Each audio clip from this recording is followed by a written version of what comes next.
사람들이 요즘 하는 소리가 뭐죠? 힘들다. 참 이상하다. 캘리포니아가 이러지 않았는데, 샌프란시스코가 이러지 않았는데, 로스앤젤레스가 이러지 않았는데, 한국이 이러지 않았는데, 하와이가 이러지 않았는데, 제가 가는 곳마다 듣는 소리가 이겁니다. 날씨가 이상하고 사람들의 생각이 이상하고 모든 게 옛날하고 다른 듯 사람들의 소리가 점점 예수를 믿든 안 믿든 모든 사람들이 그럽니다. 그런데 성경에는 분명히 이렇게 얘기하고 있습니다. 사랑하는 사람들이여, 가을이 오려고 하면 낙엽이 지는 것처럼 내가 다시 너희를 만나러 올 때는 세상의 모든 것들이 나를 준비하는지를 기억하라. 내가 처소를 예배하고 다시 올 때는 너희 있는 곳에 있도록 우리를 부르러 오신다고 그랬습니다. 지혜 있는 사람은 낙엽이 지면 곧 가을이 오고 겨울이 오는 것을 분명히 압니다. 세상이 이렇게 많이 예수를 믿든 안 믿든 참 이상해졌다. 사람들 생각이 왜 저럴까? 날씨가 왜 이럴까? 별별 이상한 일이 많을 때 예수님께서 지혜 있는 자가 되라고 말씀하십니다. 여러분과 제가 정말 하나님의 음성을 들을 수 있는 아름다운 복된 시간이 되시기를 바랍니다.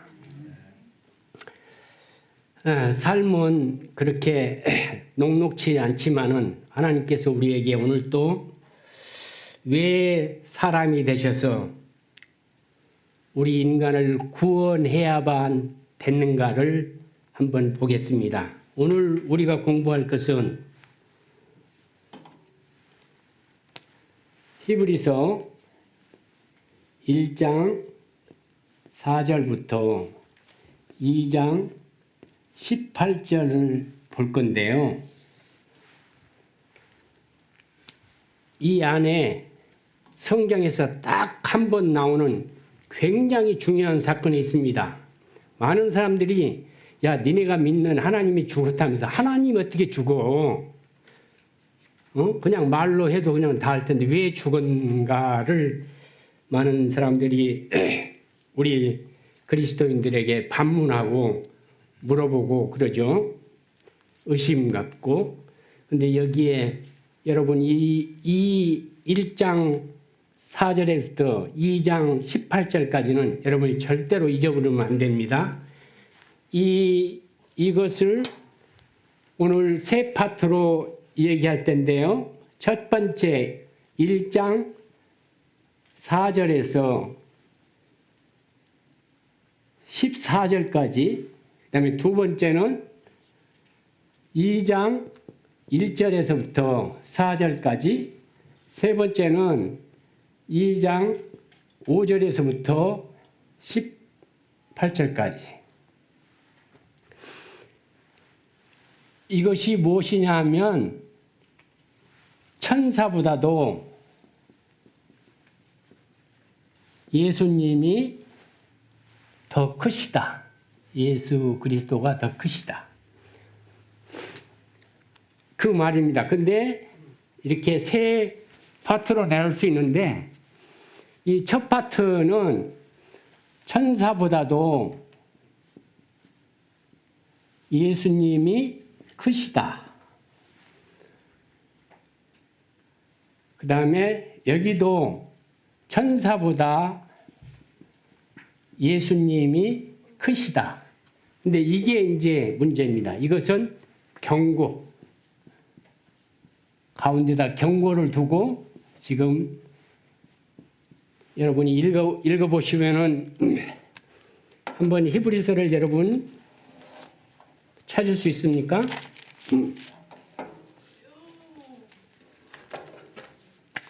살 수 있어요? 네. 거의 안 보여요. 고맙습니다. 안 보입니까? 잘 안 보입니까? 아유, 죄송합니다. 다시 쓸까요? 네.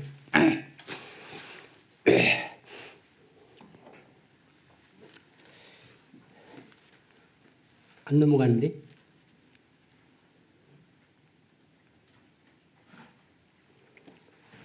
다시 한번 해보시겠습니다.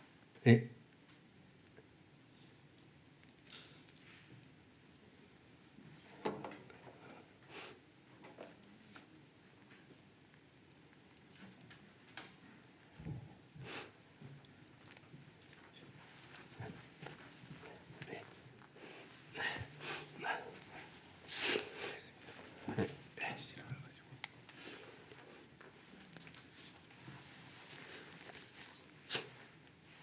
안 넘어가는데? 네. 제가 넘긴 거거든요. 손으로 넘겨드릴까요? 그랬어요?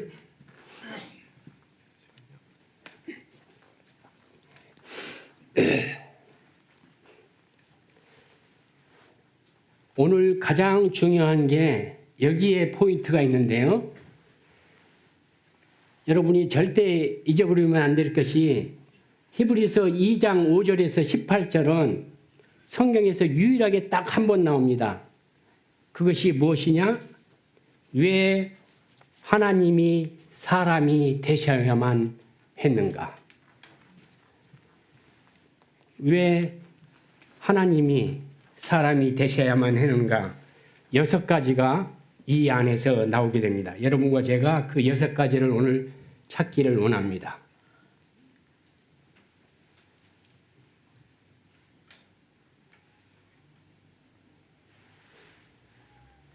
여기는 나옵니까?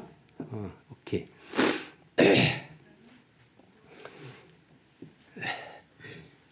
1장 4절에서 14절까지 천사보다도 예수님이 크시다. 여기도 천사보다 예수님이 크시다는데 여기는 하나님이 천사보다 크는데 어떤 하나님이냐면 하나님으로서 천사보다 큰 거고 여기는 사람의 아들로서 천사보다 크다는 것을 얘기하고 있습니다. 그래서 이 장에서는 예수 그리스도의 인성과 신성이 함께 있는 유일한 성경절 중에 하나에 속합니다. 1장 4절에서 14절에 주님은 천사보다 크시는데 하나님의 아들로서 크시단 말이고 세 번째에 있는 2장 5절에서 18절은 천사보다 크신데 사람의 아들로서 큽니다. 그래서 왜 사람으로 왔는가를 여기에 나오는데요. 2장 9절에 보면 이렇게 되어 있습니다. 여러분이 한번 보면 알겠지만 거기다가 동그라미를 쳐도 좋습니다. 2장 9절에 보면 오직 우리가 천사들보다 잠시 동안 못하게 하심을 입은 자 곧 죽음의 고난을 받으심으로 말미암아 영광과 존귀로 관을 쓰신 예수를 보니 이를 행하심은 하나님의 은혜로 말미암아 모든 사람을 위하여 죽음을 맛보려 하심이라. 왜 인간으로 왔냐면 첫 번째 죽기 위해서 왔다고 여기에 얘기하고 있습니다. 예수 그리스도가 하나님인데 하나님이 이 땅에 오신 것은 죽기 위해서라고 말하고 있습니다. 왜 죽기 위해인가? 그것은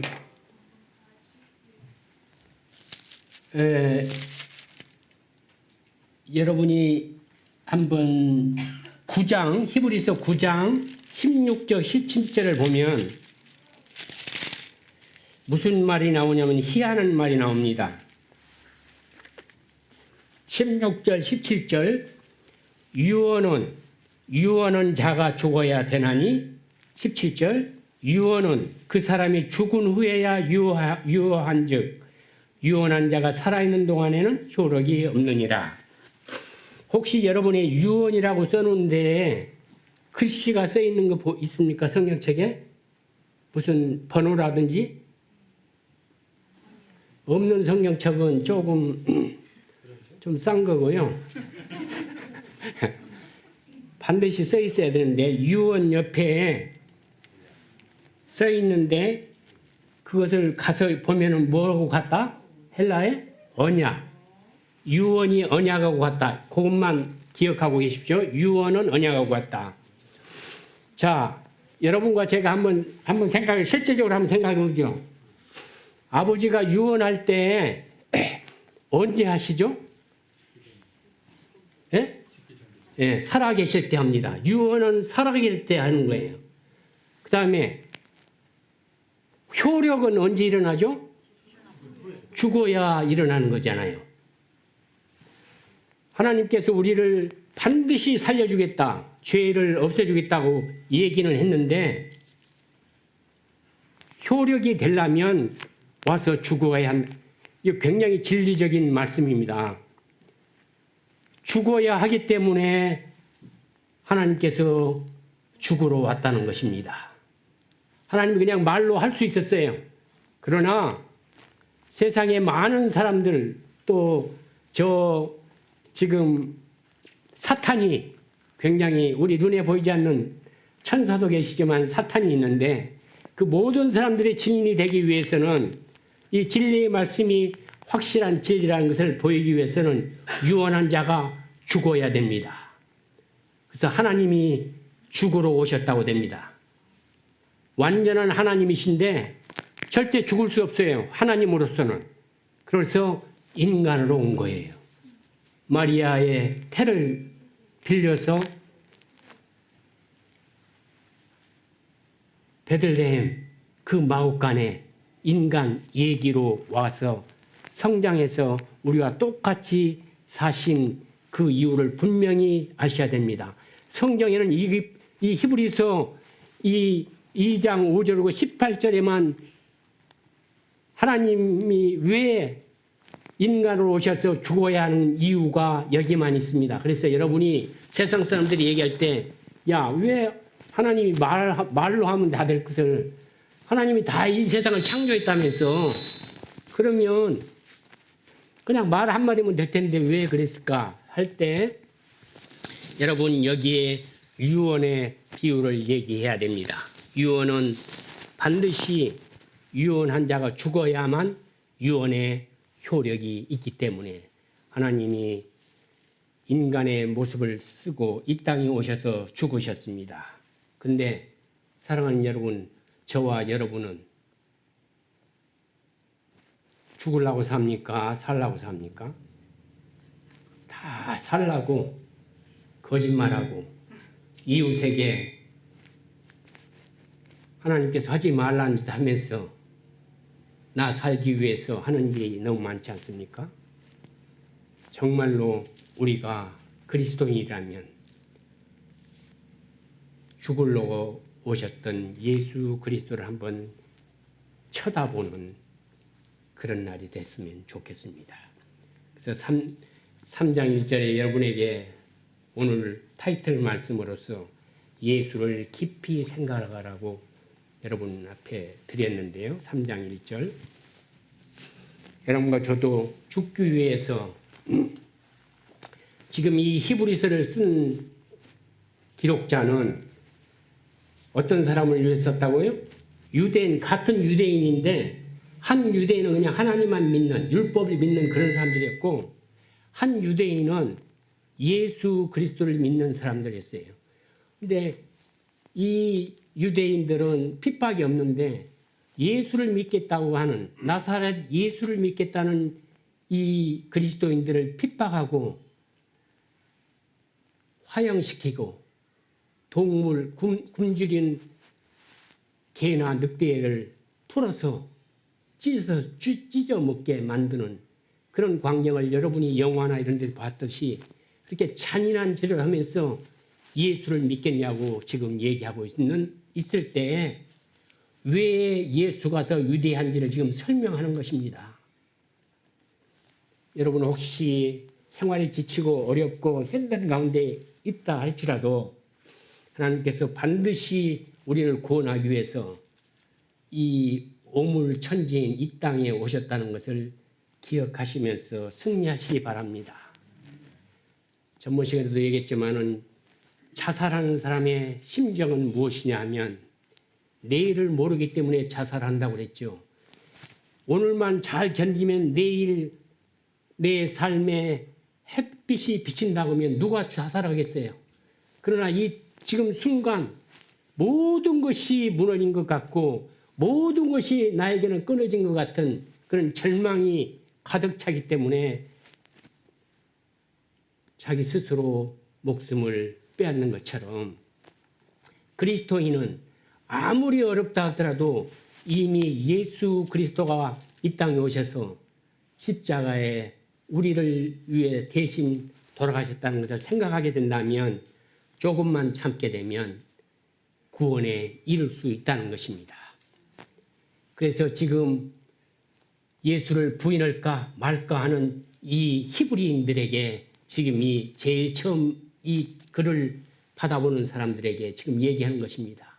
조금만 참으면 지금 네가 살라고 만약에 살겠다고 그래서 예수를 부인하게 되면 영원한 죽음이지만은 지금 죽겠다고 고백하며 끝까지 예수 그리스도를 시인하면 영원한 복락에 들어간다는 것을 확실하게 말하는 것입니다.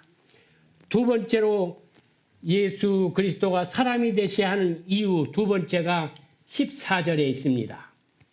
14절에 보면은 마귀를 멸하기 위해서 자녀들은 혈과 육에 속았음에 그도 또한 같은 모양으로 혈과 육을 함께 지녔음을 죽음을 통하여 죽음의 세력을 참는 자 곧 마귀를 멸하시며 예수가 이 땅에 오셔서 죽은 이유는 마귀를 멸하기 위해서입니다.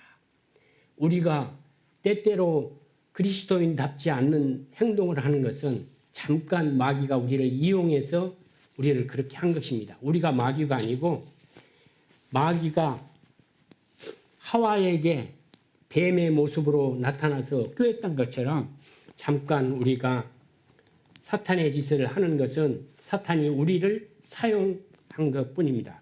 그래서 그 마귀를 멸하시려고 우리를 위해서 돌아가셨다고 합니다. 또 15절에 보니까 세 번째로 예수님이 왜 사람이 되셨는가 하면은 또 죽기를 무서워하며 한평생 매어 종노릇 하는 모든 자들을 놓아주려 하심이라. 죽음 때문에 여러분 걱정하고 정말 근심하고 무서워하고 지금 예수를 믿겠다고 하면 죽이겠다고 하니까 벌벌 떨고 있는 그 유대인들에게 그리스도를 믿는 유대인들에게 지금 하는 말입니다. 너희들 죽음이 뭔지 아느냐? 죽음은 실체가 없는 거다. 성경에 보면 죽음이 마치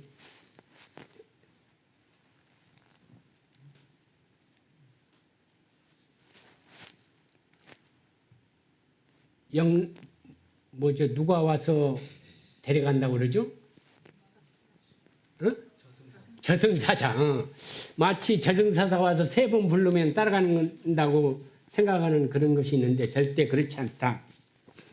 죽음은 아무것도 아니고 생명이 죽음을 삼키지. 여러분 죽은 사람이 뭘 합니까? 생명이 있어야만 아는 것입니다. 제가 지금 저기에 써놓은 글에 보면은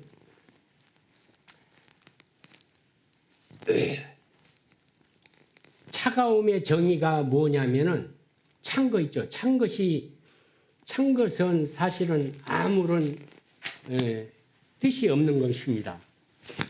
차가움은 아무런 뜻이 없고 열만이 뜻이 있는 것입니다. 이 땅에서 열이 있어야 차가움을 알 수 있는 거지. 차가움이란 것이 뭡니까? 열 10도, 20도 이렇게는 되지만은 뭐 차가움 1도, 차가움 2도 그렇게 얘기하잖아요. 영하 1도 이것이 영하가 차가운 겁니까? 열이 있어야만, 열의 기준이라는 것입니다. 지금 저기 우리 교수님이 한번 잘 생각해 보시기 바랍니다. 그 다음에 어두움의 정의도 빛이 부재지, 빛이 있느냐 없느냐가 어두움을 판단하는 거지, 어두움이 무슨 빛을 절대 그럴 수 없습니다. 빛이 조금만 있으면 어둠은 도망갈 수밖에 없습니다. 빛이 어둠을 삼킬 수 있어도 어둠이 빛을 덮을 수는 절대 없다는 거죠. 마찬가지로 생명도 죽음이 생명을 어떻게 할 수 있는 것처럼 생각하기 때문에 마귀에게 이끌려서 마귀가 하는 대로 공포하고 정말 죽음을 두려워하고 이러는데 그게 아니란 것입니다. 생명의 주인은 누구시죠? 예수 그리스도가 그랬습니다. 우리가 정말로 진정으로 예수 그리스도를 믿는다면 여러분과 제가 참으로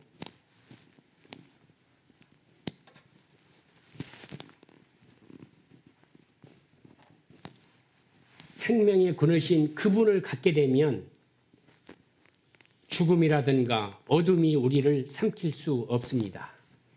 하나 여러분과 제가 한번 보면 여기가 태초입니다. 창세기 1장 1절 태초가 나오죠. 태초가 뭡니까? 태초가 뭐죠? 시작이죠. 제가 그 창세기 1장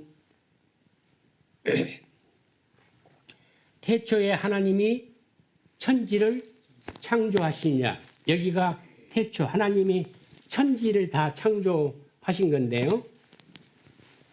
그 전에 하나님이 그 전에 또 태초가 있습니다. 이 태초보다 더 태초인 이 태초에 하나님이 만든지 않은 어떤 것이 있습니다. 저 2단 아니야? 아니 세상에 태초가 다 만들었는데 왜 그러지? 여기에 태초는 요한복음 1장 1절입니다. 요한복음 1장 1절은 이렇게 되어 있습니다. 태초에 말씀이 계시니 이 말씀이 하나님과 함께 계셨으니 이 말씀은 곧 하나님이다. 이 태초는 인간 세상을 만든 이 세상의 모든 것이 태초인데 이쪽에는 하나님이 태어난 것을 얘기합니다. 하나님 태초. 말씀이 요한복음 1장 1절은 말씀을 얘기하는데 말씀이 곧 하나님이라고 얘기했습니다. 다시 말하면 말씀이 곧 예수 그리스도입니다. 그래서 사람들이 예수 그리스도는 피조물이 아니냐, 태초에 만든 거 아니냐라고들 의심하는 이단이 있는데 그게 아니고 하나님은 이미 태초에 요한복음 1장 1절에 말하는 그래서 세상에 하나님의 창조물과 하나님이 창조 아닌 것이 존재한다.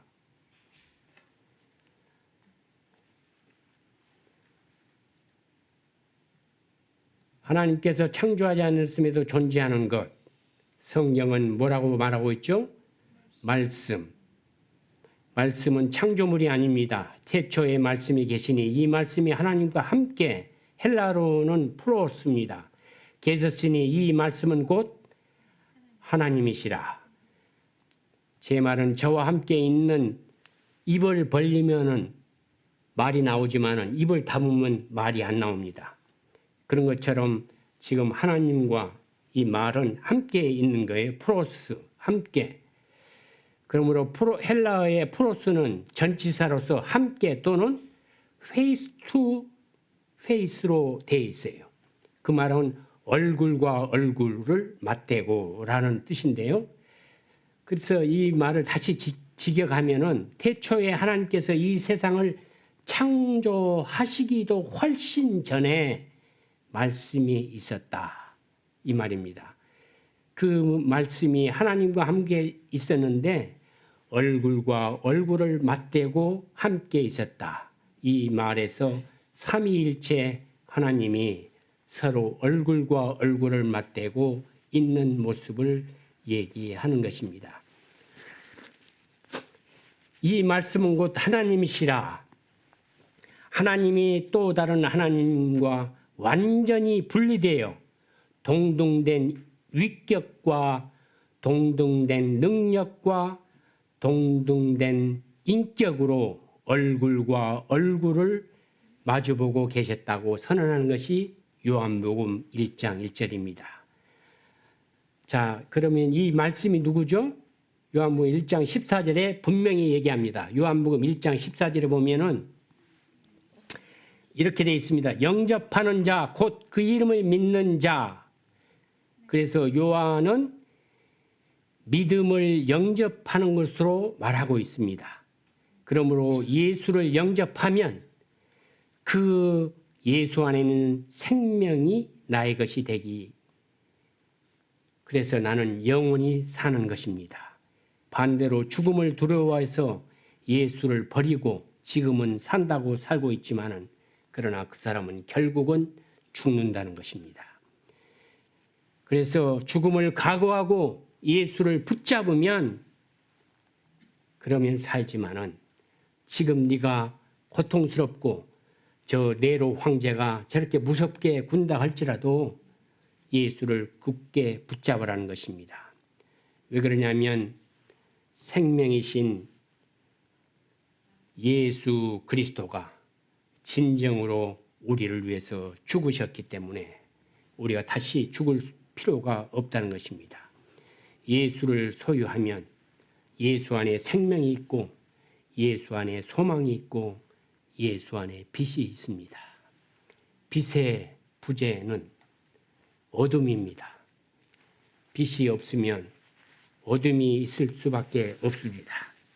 여러분, 이 교회에 빛이 없다면 어둠입니다.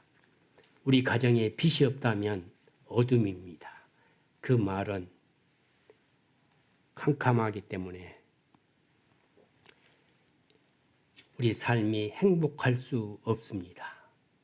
진정으로 행복은, 성경에서 말하는 행복은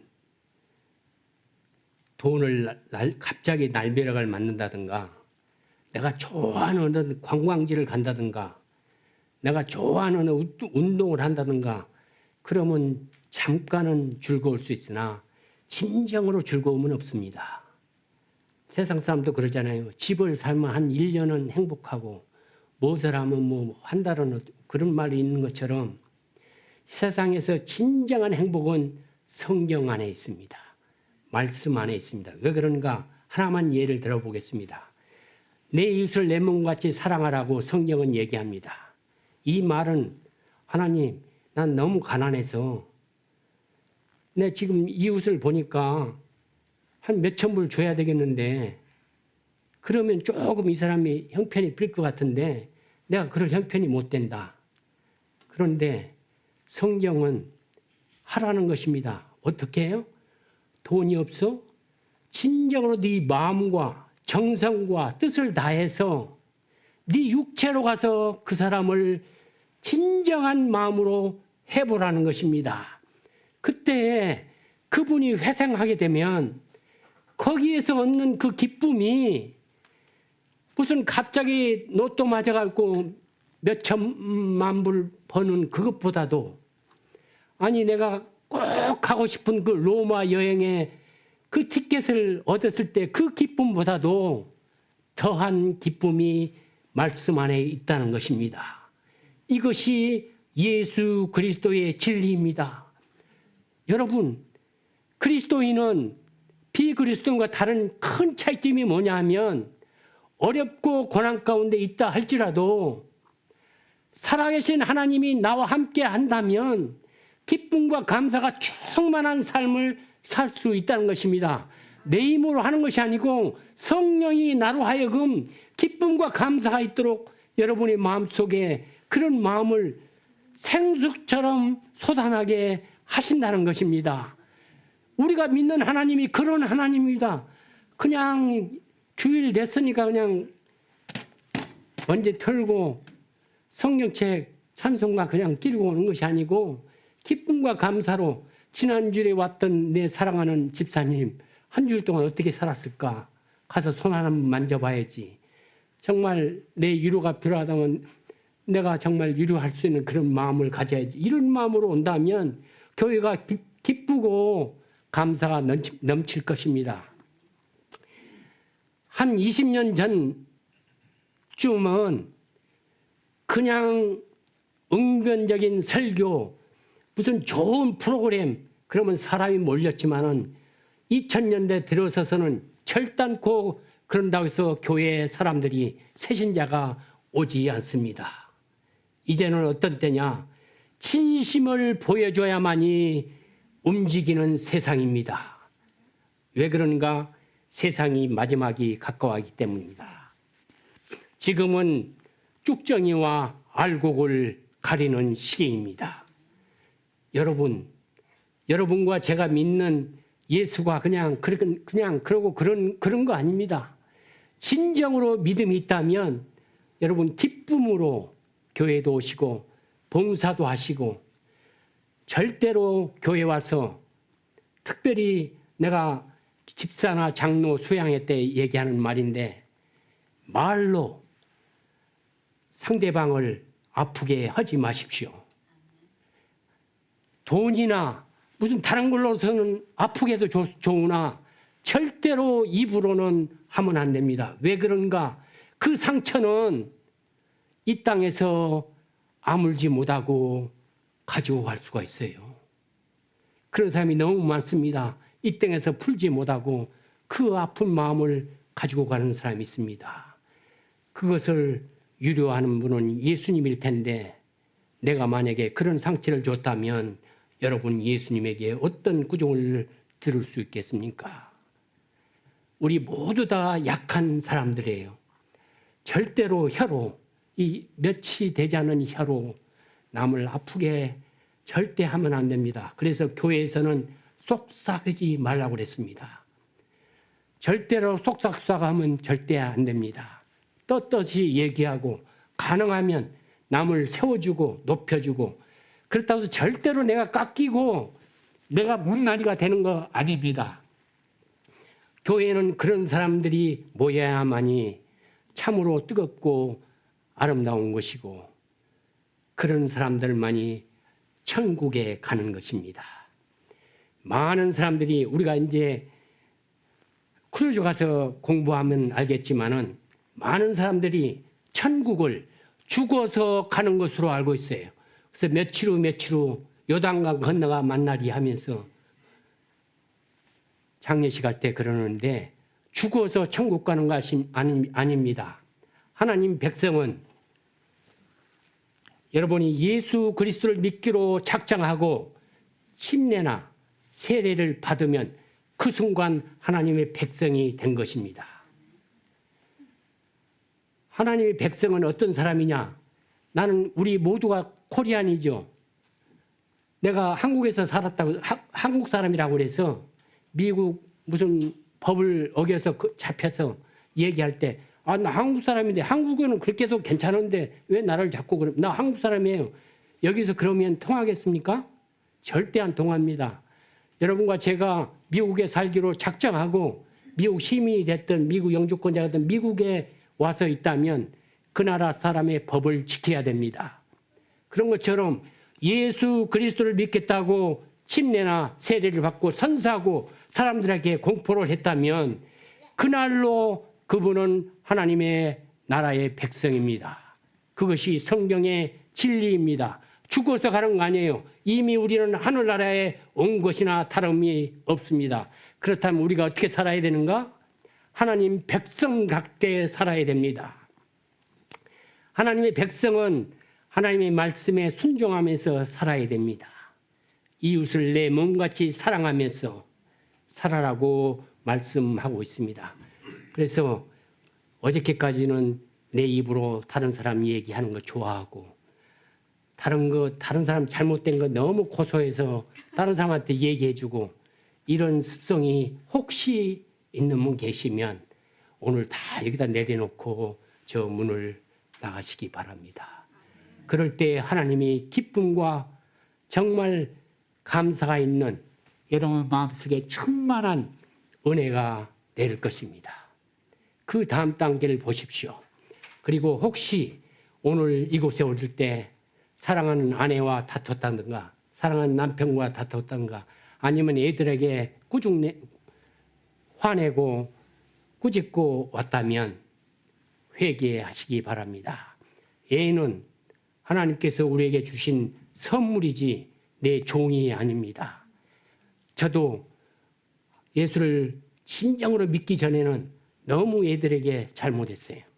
왜냐하면 내 생각대로 내가 이렇게 하면 좋은 거니까 좋다고 무조건 밀어붙이고 안 하면은 다음 달 용돈, 차, 키 뺏고 이런 짓 했는데 얼마나 폭정했는가 하나님 앞에 회개했습니다. 그리고 그것을 느꼈다면 딸 방에 가서 딸을 의자에 앉히고 아빠가 너한테 할 말이 있다고 하고 잠깐 기다리라고 밖에 나가서 세수대에다가 따뜻한 물을 떠다가 밑에다 놓고 성만찬 예식을 하시기 바랍니다.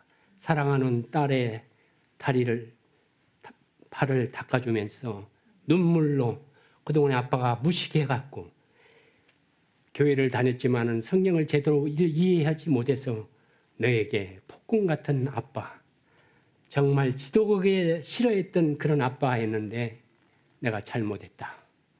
내가 읽어보니까 정말로 너를 사랑하고 너를 존중하고 인격으로 대했어야 되는데 그러지 못했다고 한 번만 하게 되면 내 경험으로는 딸이 먼저 변하더라고요. 사랑하는 여러분, 남편이나 아내나 또한 부모님에게나 자식에게나 누구에게 생각난 것이 있다면 오늘 한번 실천해 보시기 바랍니다. 제가 멀리서 와서 여러분한테 간곡히 부탁하는 부탁이니까 못 이긴 척해 하고라도 한번 시도해 보시기 바랍니다. 그러면 하나님께서 그 다음 단계를 여러분에게 보여줄 것입니다. 성장하는 신앙은 이런 것입니다.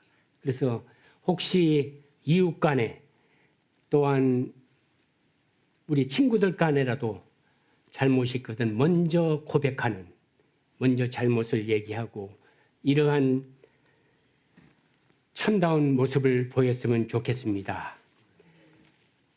예수님이 우리를 위해서 돌아가셨던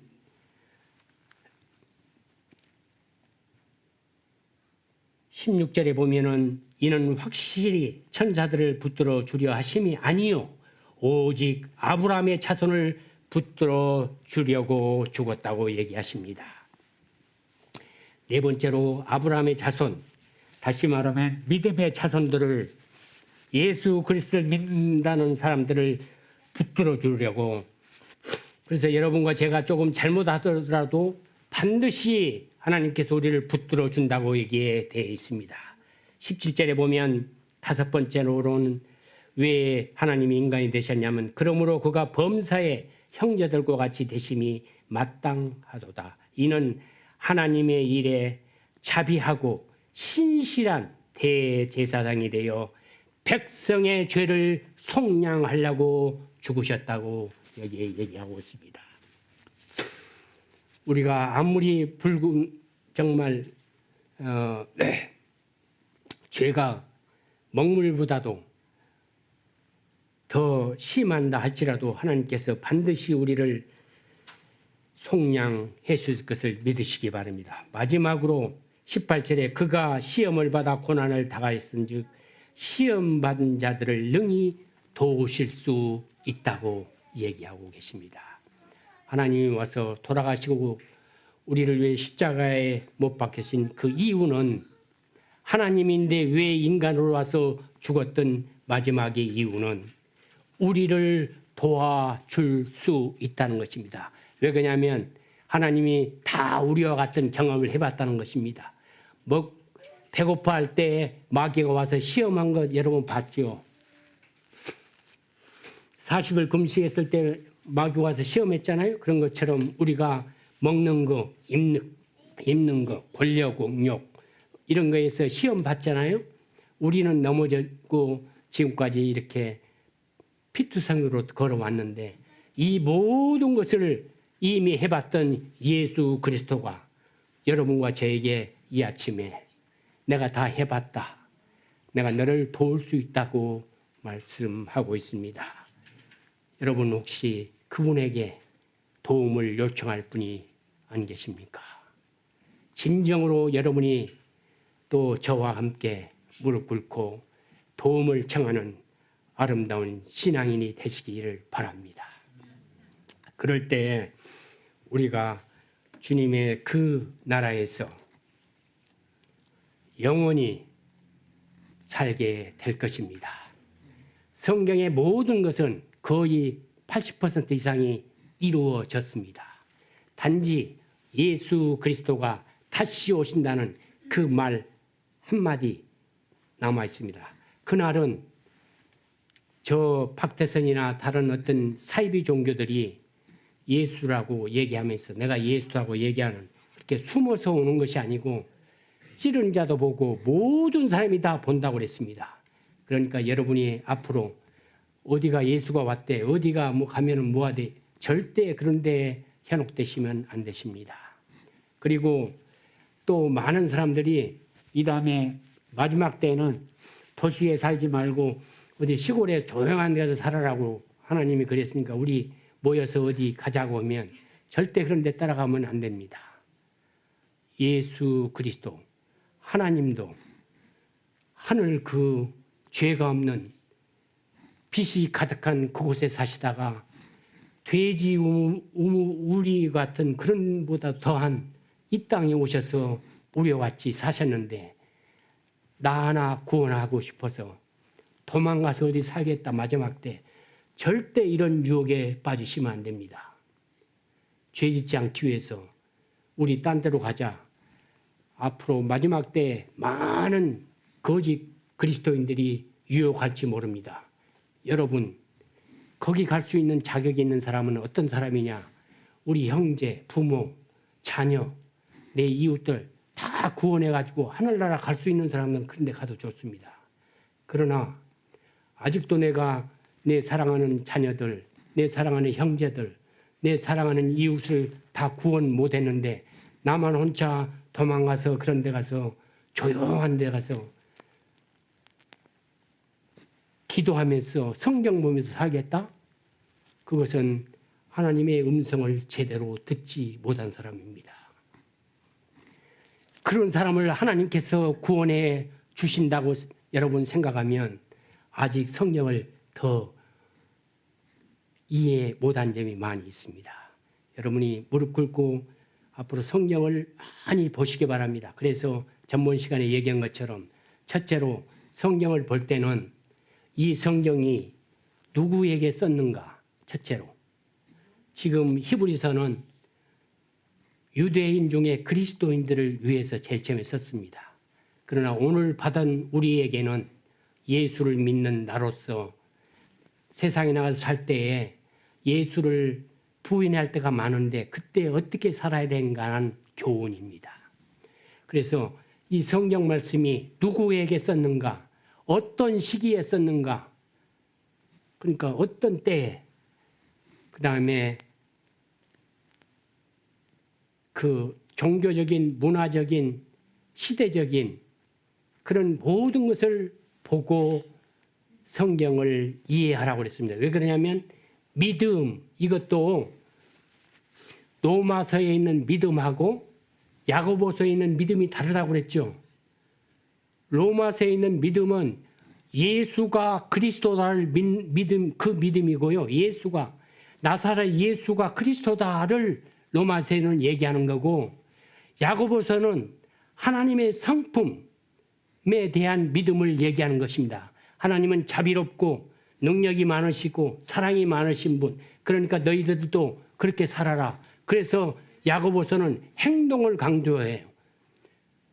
그래서 사람들이 야고보서 읽을 때는 행동을 강조했네. 근데 로마서 읽을 때는 무슨 이야, 그렇게 꼭 그렇게 살아야 되냐? 그냥 믿기만 하면 된다고 이렇게 돼 있는데, 여러분 동전의 양면입니다. 100불짜리 앞장만 가지면 100불 인정해 줍니까? 뒤랑 다 같이 똑같이 있어야 인정해 주는 것처럼 성경은 다 짝이 있고 정말로 완벽하게 절대로 잘못된 점이 없다는 것을 믿으시기 바랍니다. 그런 것처럼 우리가 이 마지막 때에 진짜로 나만 구원하기 위해서, 나만 착하게 살기 위해서 나만 도망가는 일이 없도록 하시기 바랍니다. 그런 거와 마찬가지로 나만 예수 잘 믿고 천국 가겠다고 오늘 여러분만 교회에 오는 이 마음도 조금은 생각해 보시기 바랍니다. 내가 지금 어떤 사람인가를 이곳에 내 옆에 데리고 와야 할 의무나 책무가 있는데 아직도 게으르다면 여러분과 제가 하나님의 뜻대로 살지 못한 것입니다. 내가 그분에게 예수 그리스도의 핏을 제대로 밝히지 못했기 때문에 저 사람이 내 행실이나 나의 말이나 나의 모습을 보고 교회에 오고 싶은 마음이 전혀 없다면 아직도 우리는 그리스도인이 아닙니다. 내 행실, 내 말, 나의 모든 것을 보고 나도 너 갔는데 한번 가보고 싶다고 말할 수 있도록 여러분이 그분들에게 최선을 다해서 사랑을, 성경이 말하는 사랑을 주어보시기 바랍니다. 이것은 우리 힘으로는 절대 안 됩니다. 오직 성령의 힘으로만 됩니다. 저도 여러분이 보기에 참으로 저 사람 신앙이 있네라고 생각할지 모르지만은 정말 사랑이 없는 사람입니다. 사랑이 없는 사람이 사랑을 얘기하려고 하니까 너무 힘들어요. 벅차고 정말. 그런데 성령이 도와줄 때, 내 작은 정성이지만은 쏟을 때 사람들이 움직이게 됩니다. 여러분처럼 훌륭하고 사랑이 많으신 분들은 얼마든지 하실 수 있다고 생각합니다. 한번 여러분과 제가 히브리 그때에 정말 죽음 칼로 이렇게 되면서 예수 믿어 안 믿어? 여러분 뭐라고 대답할 수 있습니까? 여기서 말 한마디 잘못하면 완전히 죽이고 가죽 벗기고, 정말 그런 입장에 서 있을 때 여러분은 대답을 어떻게 할 수 있습니까? 이 편안 가운데 예수 그리스도를 믿는다는 것이 얼마나 고마운지 감사한지를 생각하시면서 참다운 그리스도인의 삶이 어떤 것을 하는 것을 곰곰이 생각하면서 정말 한 주일 승리하시기 바랍니다. 다음 주일이 여러분과 제가 마지막인데, 제가 숙제를 제일 처음부터 냈는데 숙제하신 분이 계세요? 여러분을 다 대신해서 우리 박연희 주사님이 숙제를 그동안에 꾹꾹 잘하셨어요. 그래서 다음 주에는 여러분에게 너무 고맙고 감사해서 제가 로스앤젤레스에서 5시 반에 떡을 픽업해서 여러분이 풍성하게 드시도록 떡을 갖고 올 테니까 한 주일 동안 승리하시고 저 박영희 집사람한테 고맙다고 하시기 바랍니다. 제가 많은 곳에 가서 숙제를 내는데 아주 가장 은혜롭고 감동적인 아주 바인더에다가 해서 다 이렇게 써서 이렇게 냈는데 바인더에다 다 내는 분을 내가 처음 봐서 너무 여러분에게 고맙게 생각합니다. 오늘 하루도 여러분 하나님과 동행하는 아름다운 삶, 그리고 온 가족이 행복이 넘치는, 우리 아무도 없지만 이분 있잖아요. 입으로 사랑 많이 하시기 바랍니다. 그렇다고 해서 뒤돌아서서 킥킥거리면 이것은 거짓이에요. 그러지 말고 진정으로 이 마음에서 우러나오는 사랑의 말로 이 입을 잘 사용해서 풍성한 5월에, 정말 5월이 다가기 전에 행복이 가득 넘쳐서 이웃에게도 정말 그 소문이 나도록 아름다운 삶을 살고 승리하시기 바랍니다. 감사합니다.